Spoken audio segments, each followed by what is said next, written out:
And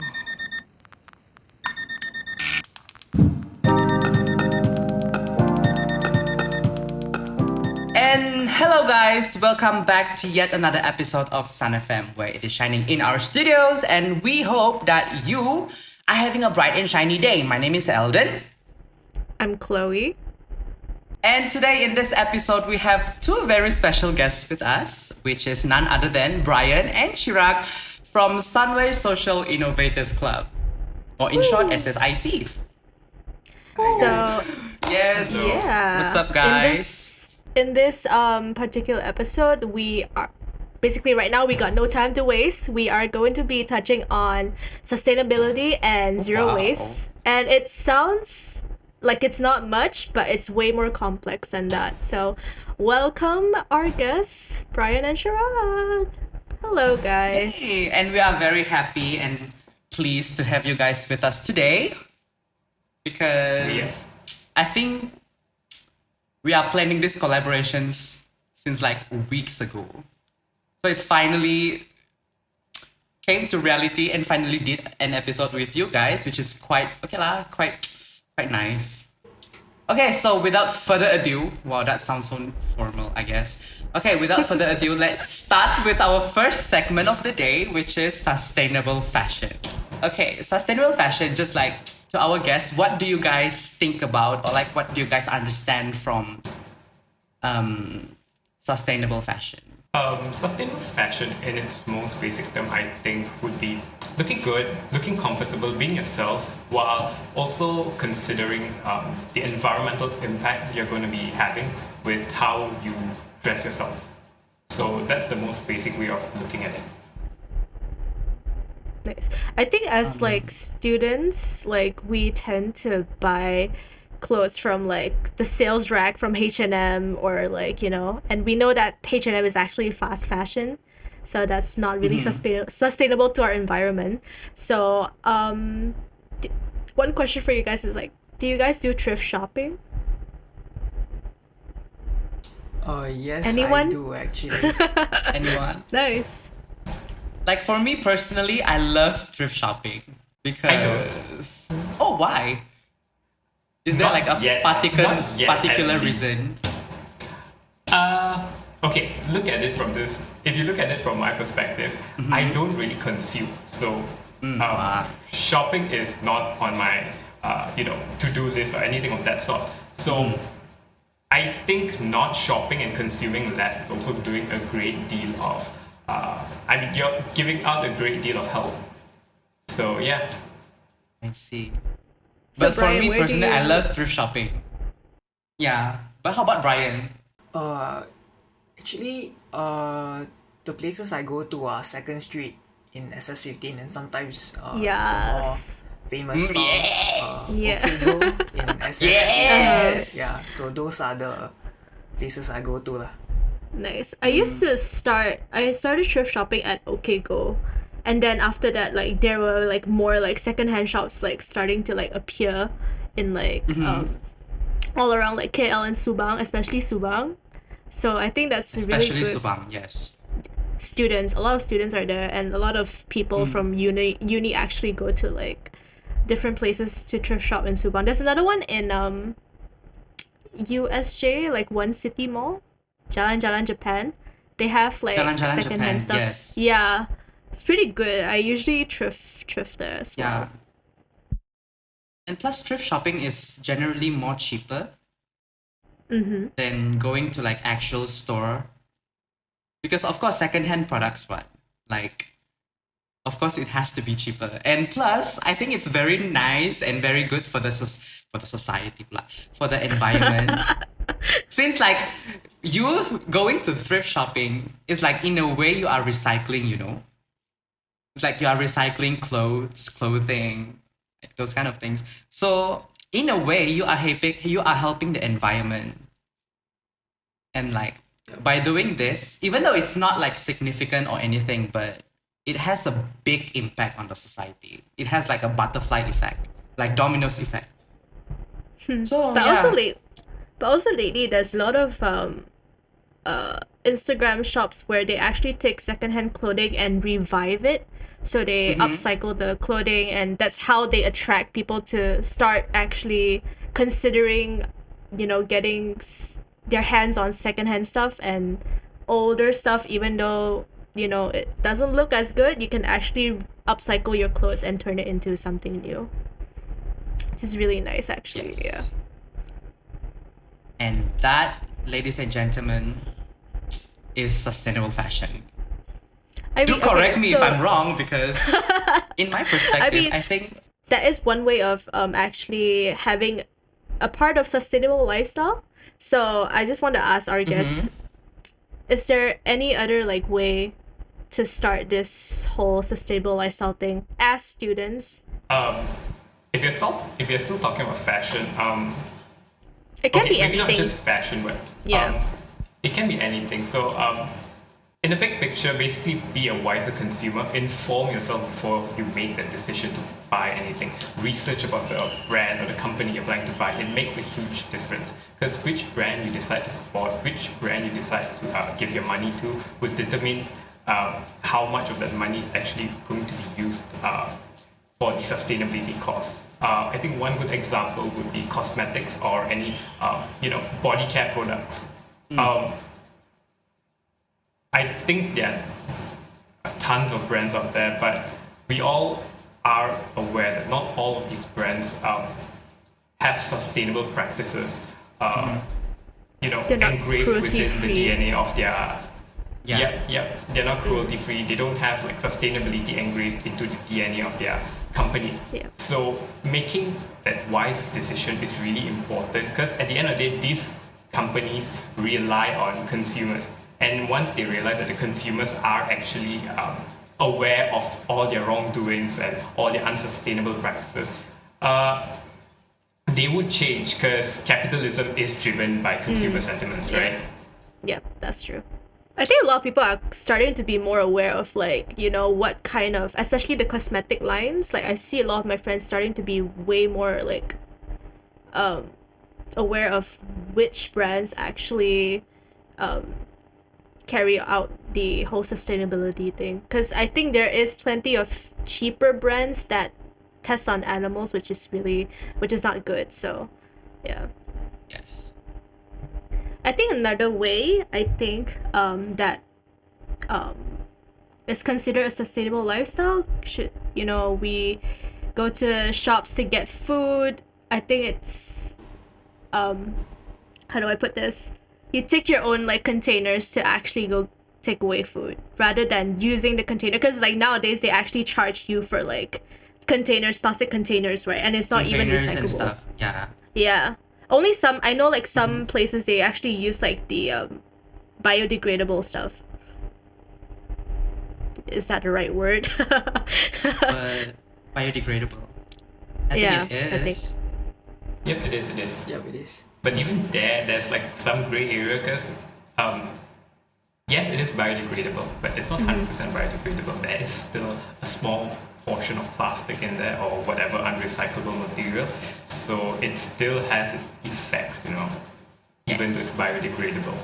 So yeah, I think given this situation, I think it's better for us to bring your own container.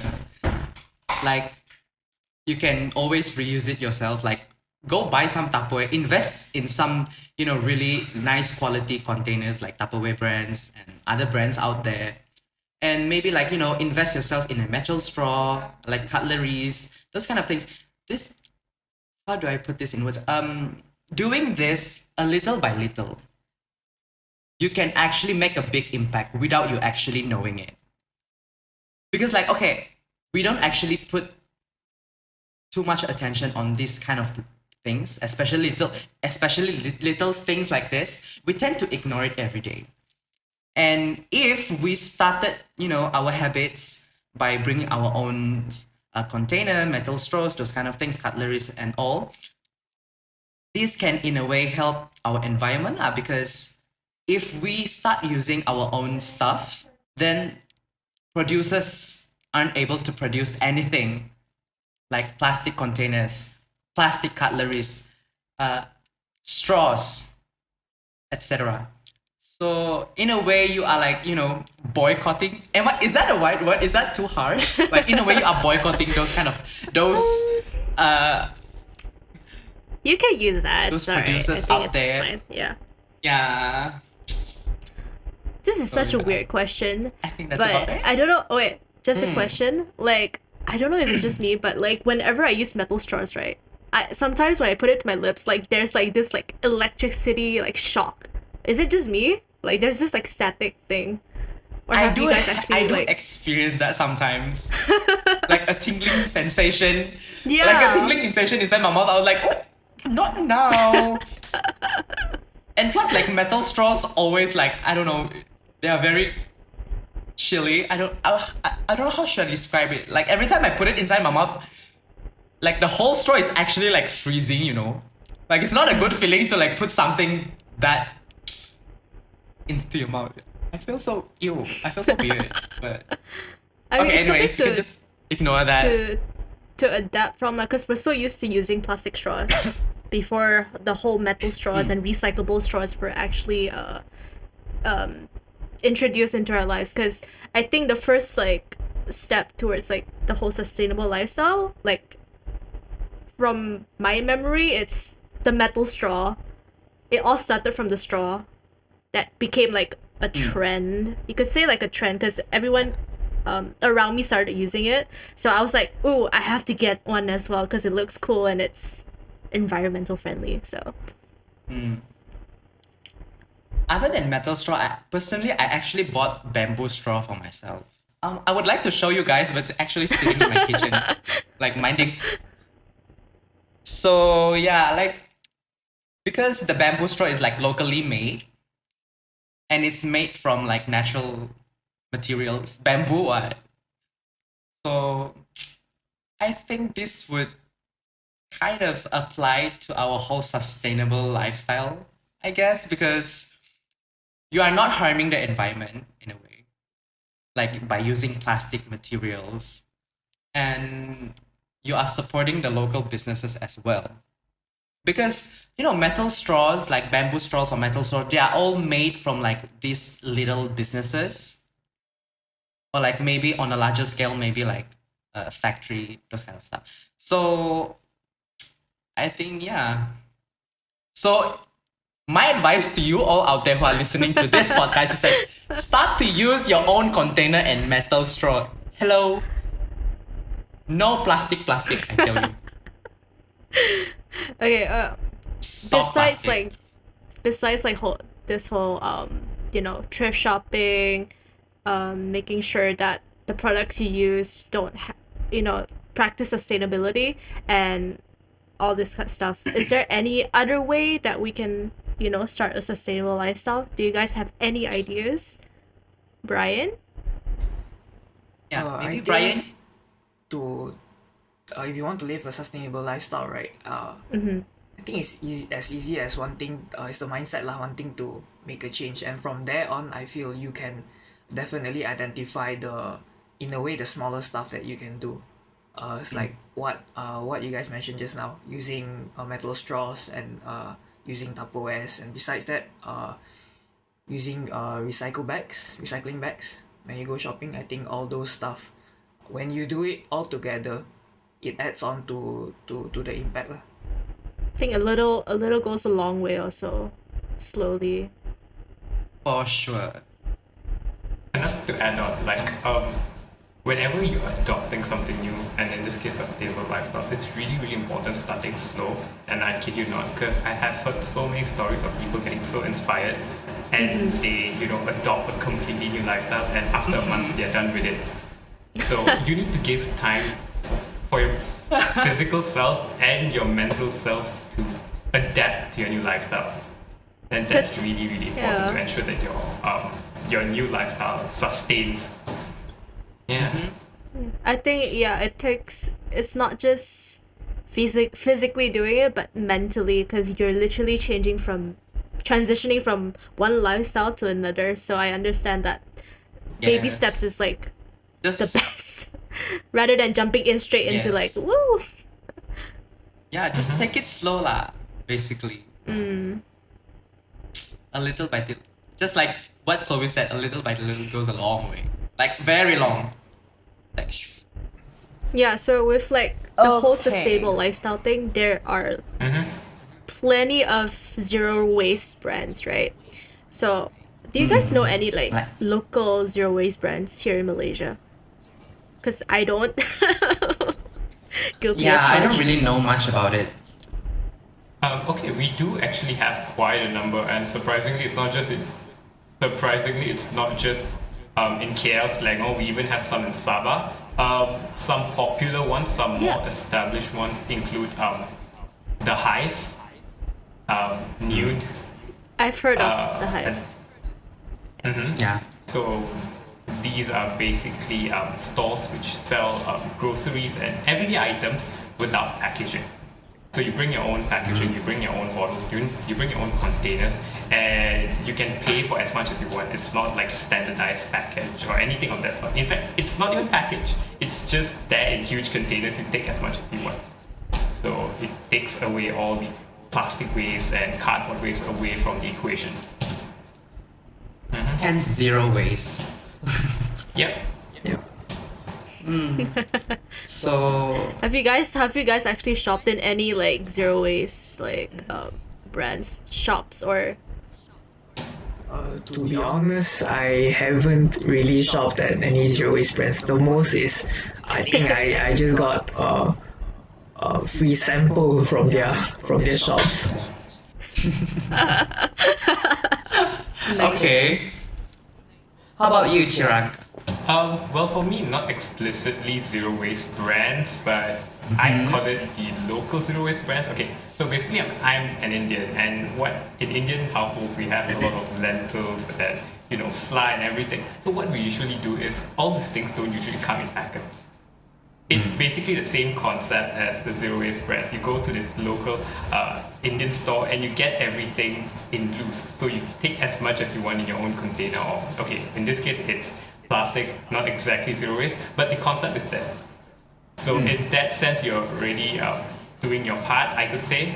But yeah, not explicitly zero waste brands. And one issue I find with zero waste brands is a lot of these stores are out of reach for most people.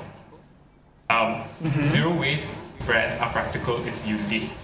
If that store is by chance in your neighborhood, but what if it's not?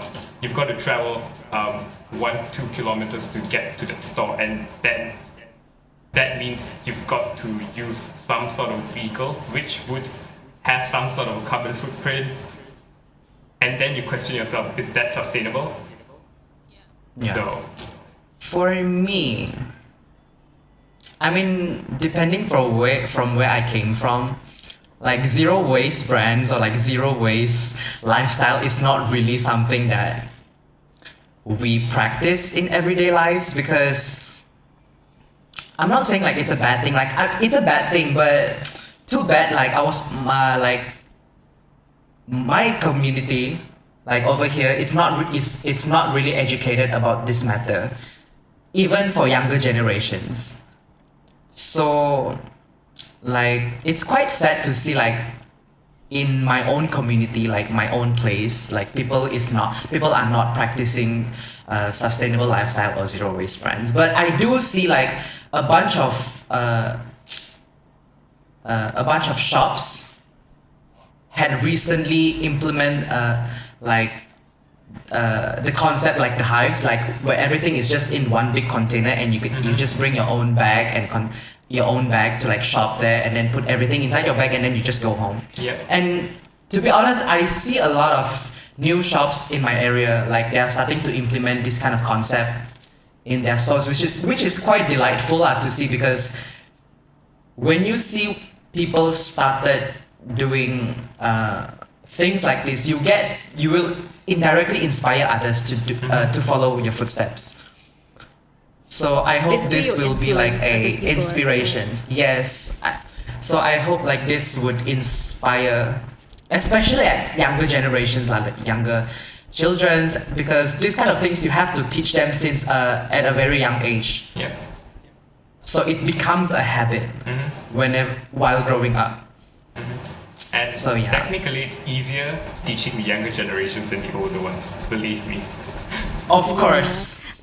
I believe that the next generation would actually like hold this big responsibility of sustainable lifestyle, because right now we are starting to see a lot of brands, like local brands, doing sustainable items and household items, cosmetics and stuff like that. So I think like from where we are now, like in the next 10 years, like down the line, I think there's gonna be a big change basically, and I think the younger kids would Of actually course. be more aware and be more into this whole lifestyle compared to the older generations, because it's very hard to convince the older people to It's very hard to Recycle convince them, sometimes. yes. Yep. You can look at your own family, for example. I think they're the best example. Try convincing them to change their habits. yeah. It's super hard. It's like, let's get this because it's sustainable. Why? But it's expensive. It's expensive, right? Exactly. Yeah. Okay, so Chloe, Yes. I think you mentioned about like Hello. brands performing, animal testing and like this kind of unethical business Right. practices, which is quite bad and very cruel in my opinion. I- Hello? I think it's So- not just well, from what I know, it's not just animal testing and stuff like that. With fast fashion, you see brands like Shein, H&M, Forever 21. They actually do copy each other, like from artists and designers outside who does not Yes. practice fast fashion, and they do not credit their work. So that is also a really unethical thing to do. Unethical. To add on to yeah. that, they are and to add on to that, they do fast fashion as well. So you can imagine that is super duper bad. But again, like if you look at the prices, I've actually went and researched, like you look at the fast fashion like prices, like Shein, they sell like what, some a top as low as like 10 ringgit. And I would think to myself, like, are they actually using proper material? Are they actually paying these workers, like, a good, the money that they Yeah. deserve for their hard work? But obviously, like, we know that That's true. there are many things That's true. going behind the scenes, yeah. So Yeah. even for me, like, when I, like, makeup brands, there are many local makeup brands that actually do not, they're cruelty free. There are a couple of Malaysian brands, so yeah. To add on to that, I would like to bring up the whole unavoidable waste. Because even though we try to have a sustainable lifestyle, right, there's definitely some unavoidable waste somewhere along the line. Yes. So it's So like I we- think okay lah, because since we're in a pandemic, like COVID-19, and cases are getting higher in Malaysia, I mean, of course, the demand of like PPE or face masks, needles, like this kind of medical stuff, of course, they are in a demand right now because we have to have it For our health. like for the sake of our frontliners, yes, and our health. So, what do you guys think? Like for Brian and Chirag, what do you guys think? Like how how can we prevent them? Not like how can we prevent them, like how why should do I you put think this it in words? I have actually so there many actually words. is unavoidable waste? Yeah. I think if we're taking a look from fast fashion perspective, right? So fast fashion is defined as cheap and cheap clothes that retailers rapidly produce, lah, right? I think one pushing, how do I say this? One thing that contributes to that is I think all of us, me included, we don't want to spend a huge amount on clothes, right? And definitely we are looking for cheaper Yeah. alternatives, and we want to be trendy also, and I think that contributes to what it is today. And then the concern for fast fashion, not too sure about animal testing, but I think the concern is about, because to keep costs low, they definitely have to cut costs somewhere, right? So the concern would be sweatshops lower than living than minimum wage that they pay to those workers. And also I've personally realized that I think a lot of our clothes have polyester in it, and I think polyester is one of the unsustainable material as well. And in the process of making it, it has a lot of negative impact on the environment lah. Yep. Yeah, like you said, like there's like polyesters in our clothes, and yeah, sometimes we want to save money because we want to be trendy, we want to stay in style.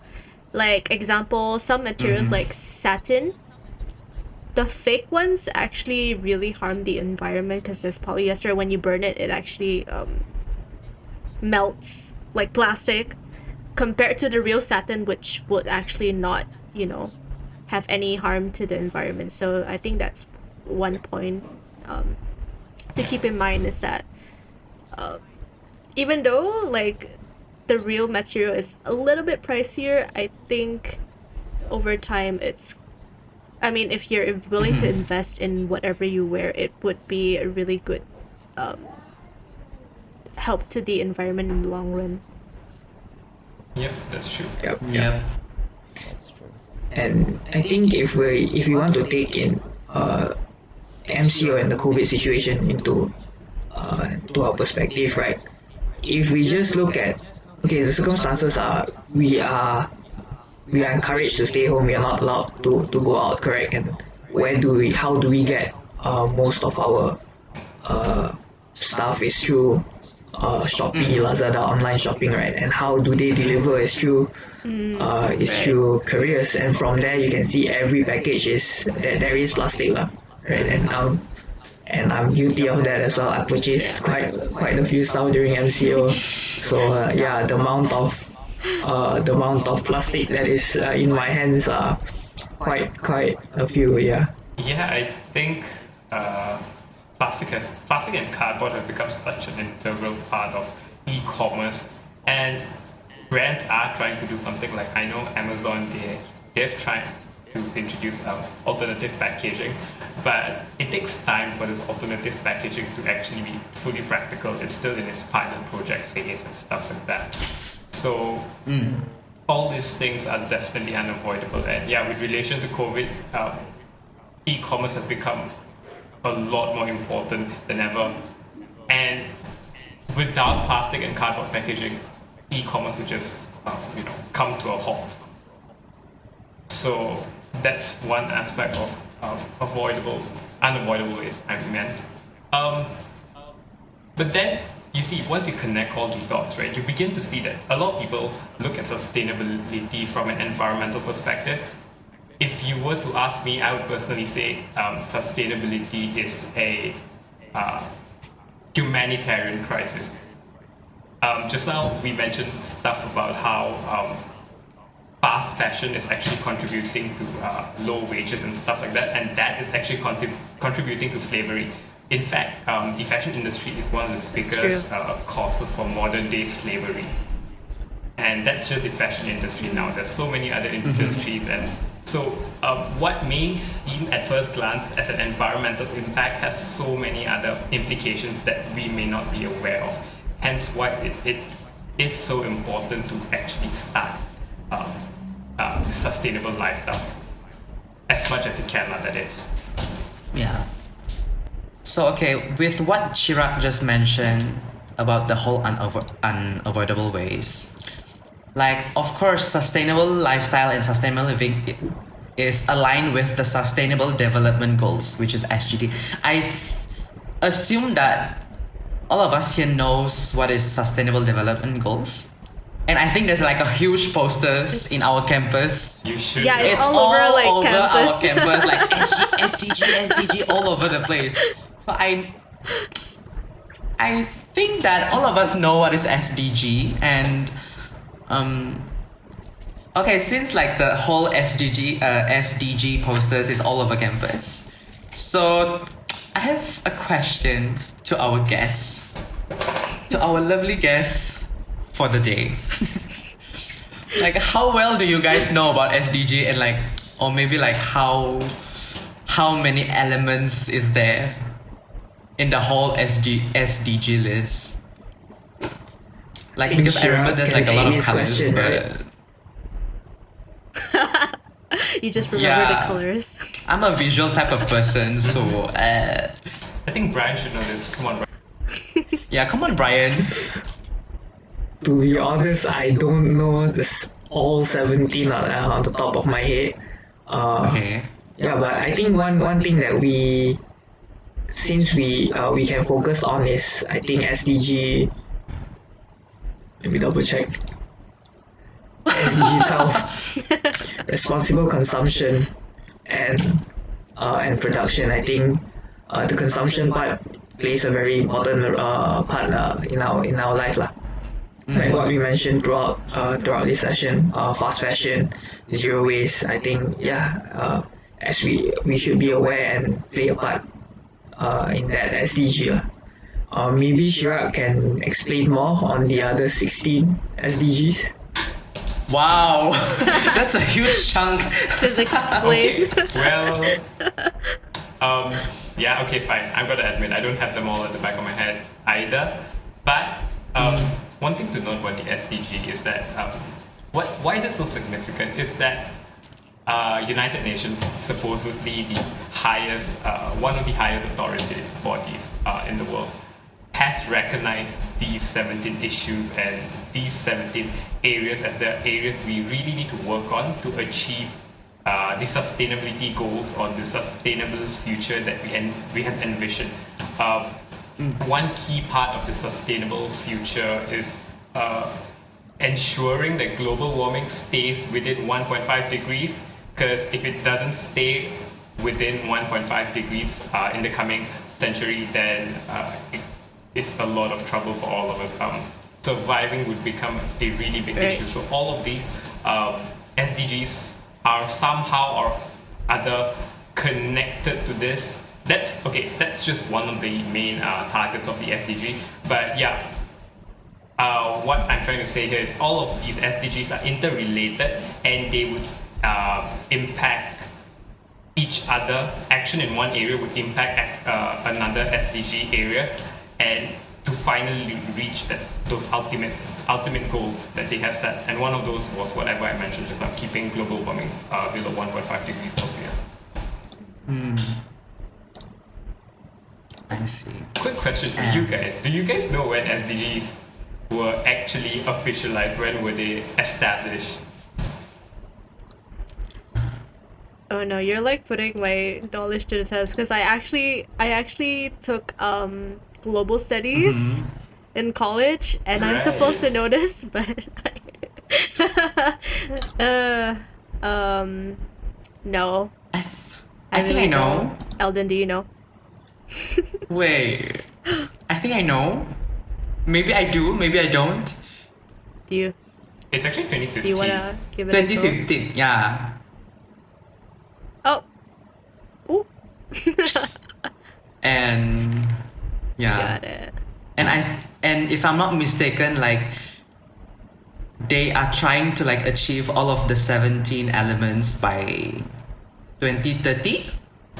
Some of them 2030, some of them 2030, 2050.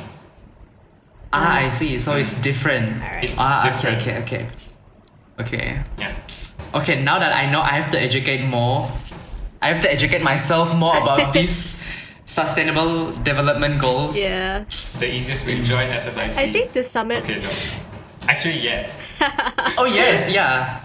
Yes. So- I think to sum it all up, we have to take some time, some of our personal time, to actually educate ourselves with all like the SDGs and stuff like that, and further on to actually help our environment, because global warming is not fake. It's real and it's But happening. some people do believe it's. It is. Some it people, is. some people actually don't believe that it's actually happening. So yeah, with that, we want to thank Brian and Shirag for being on this episode. We are so thankful for you guys for being here today. And it's a very fun sharing session with the two of you. And I hope that our listeners out there actually learn something from this episode, because I do. Fingers crossed. Yeah, me too. Fingers crossed.